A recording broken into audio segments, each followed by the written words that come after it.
तर नमस्कार मित्रांनो, तुमचं स्वागत आहे आमच्या नवीन ब्लॉगमध्ये. तर आज वट पौर्णिमा आहे आणि वट पौर्णिमानिमित्त आम्ही चाललो आहे पूजा करण्यासाठी वगैरे. पुढची जी प्रती असते काय एवढं काही आपल्याला आयडिया नाही, माझ्या बायकोला सगळं माहिती आहे. तर त्याचसाठी आम्ही चाललो आहे आणि मी माझा हा लुक केलेला आहे, काय कुर्ता वगैरे हे. आणि माझी बायको पण आवरली, तुम्हाला दाखवतो मी माझी बायको. हे बघा इकडे ती देवधारी मग खूप आहे. इकडे बघ. तर हे बघा, नमस्कार. आज दर्शन एकट्याने ब्लॉग चालू केलेला आहे. आज मी ब्लॉग चालू केलाय. तर तिची खूप इच्छा होती की मी स्वतःहून ब्लॉग स्टार्ट करावं. तर आम्ही तर आता तुमच्या सर्वांना वटपौर्णिमेच्या हार्दिक खूप हार्दिक शुभेच्छा. माझ्या नवऱ्याला मी आता 7 जन्मासाठी बुक करायला चाललेली आहे. मागच्या वर्षी पण केलं होतं, आता या वर्षी पण परत ते करतोय. दरवर्षी सबस्क्रिप्शन अपडेट करावं लागतं.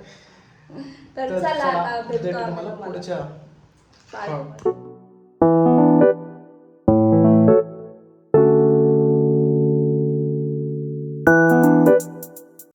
हां आता ओके.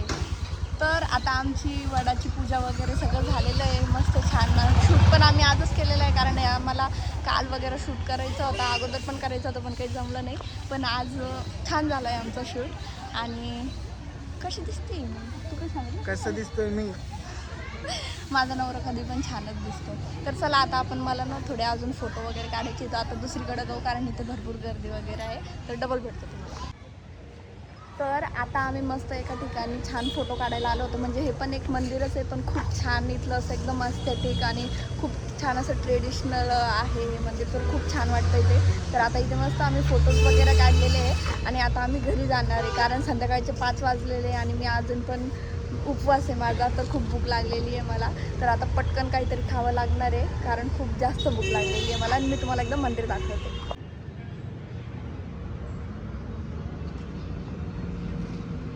असं एकदम छान आहे, खूप मस्त आहे आणि फोटोज पण खूप छान आलेले आहे.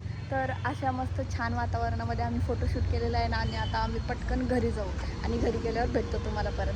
बाय. तर मित्रांनो, आज वट पौर्णिमाच्या या म्हणजे खास दिवसासाठी माझ्या बायकोने माझ्यासाठी उपवास केला सकाळपासून. कारण बायकोलाच नवरा पाहिजे ना. मी पण केला, पण मला दुपारपर्यंतच झाला. म्हणजे त्याला मी हाफ नाही नाही, हाफ हाफ वगैरे तसं काही नाही आहे. दुपारपर्यंत ते थोडंसं बाहेर गलतीनं खाण्यामध्ये आलं, तर त्याच्यामुळे माझा उपवास सुटलाच गेला. आणि मग काय, माझ्या बायकोचाच पूर्ण उपवास झाला. संध्याकाळी आत्ता 9 9:30ला ती जेवली. सकाळपासून चायच घेतली होती फक्त तिने.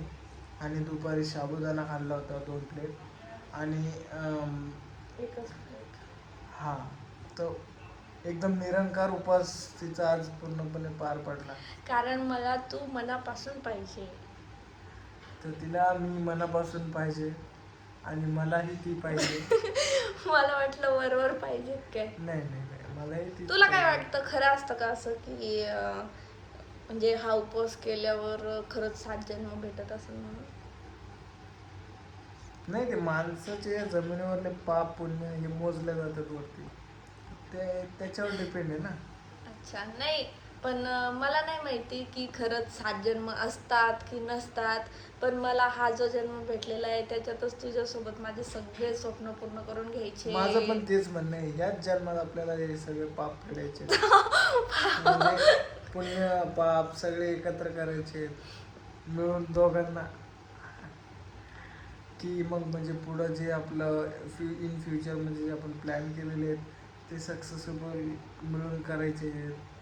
पुढचे जे आपण एवढं विचार केलेले आहेत, जे आपले विचार आहेत ते आपल्याला पूर्ण सक्सेसफुल करायचे. म्हणजे 7 जन्म कोणाला माहिती, या जन्मातच पूर्ण आयुष्य जगून घ्यायचं. आपला जो जोडीदार भेटलेला आहे त्याच्यासोबत सगळं आयुष्य मस्त एकदम हॅपीली जगून घ्यायचं. ज्या ज्या गोष्टी करायच्या त्या सगळ्या करून घ्यायच्या आणि आपल्या पार्टनरला पण खुश ठेवायचं, आपण पण खुश राहायचं. आणि दोघांनी मिळून बस, दोघं खुश राहिले बस झालं. बस बाकी कुठल्याच म्हणजे जगाला खुश करत बसायचा अजिबात प्रयत्न करायचा नाही. कारण तुम्ही असं कधीच होणार नाही की तुमच्या लाईफमधले सगळेजण खुश आहे. आणि जर तसं तसं जर करत बसले तर मग लाईफमध्ये तुम्ही कधीच खुश नाही होऊ शकणार. त्याच्यामुळे जगाचा विचार न करता 4 लोक काय बोलतील याचा विचार नाही करायचा. तुम्ही आणि तुमचा पार्टनर खुश आहे बस झालं. आणि बस तेच जग आहे. आणि मस्त असंच हॅपी राहायचं. आणि 7 जन्म भेटले तर मग आहेच मी तुझं डोकं खायला.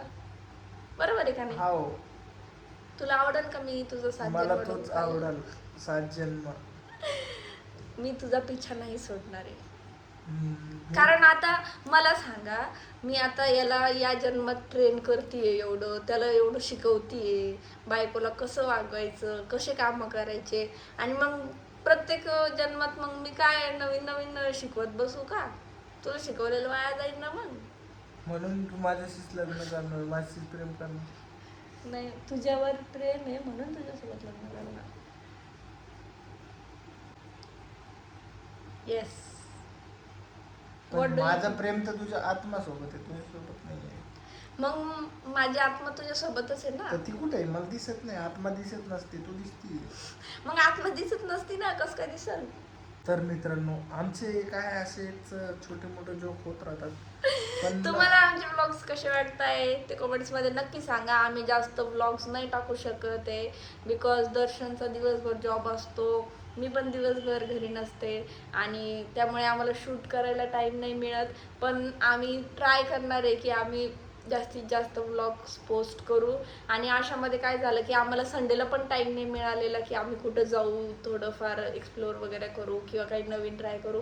कारण संडे पण कामांमध्येच जातोय, काही ना काही होतंय. म्हणजे असं लाईफ 360 डिग्री रोटेट होऊन जाती. तर त्याच्यामुळे बघू, आम्ही ट्राय करणार आहे जास्तीत जास्त व्लॉग्स बनवण्याचा. तुम्हाला आमचे अजून कोणते व्लॉग्स बघायला आवडतील ते नक्की सांगा. तुम्ही आम्हाला आयडिया द्या की भाई आमचे पुढचे ब्लॉग्स तुम्हाला कसे हा, पाहिजे. म्हणजे तुम्हाला चॅलेंज व्हिडिओज बघायला हा. आवडतील का, कुकिंग व्लॉग्स बघायला आवडतील का, ट्रॅव्हल व्लॉग्स बघायला आवडतील, तर मग आम्ही त्या पद्धतीने व्लॉग्स बनवण्याचा प्रयत्न करू. तर असा होता आजचा हा व्लॉग. थोडासा छोटा झालेला आहे बट एक छान व्लॉग छान ब्लॉग झालेला आहे झालाय हा. आणि रील्स पण खूप भारी झालेत आमच्या आजच्या.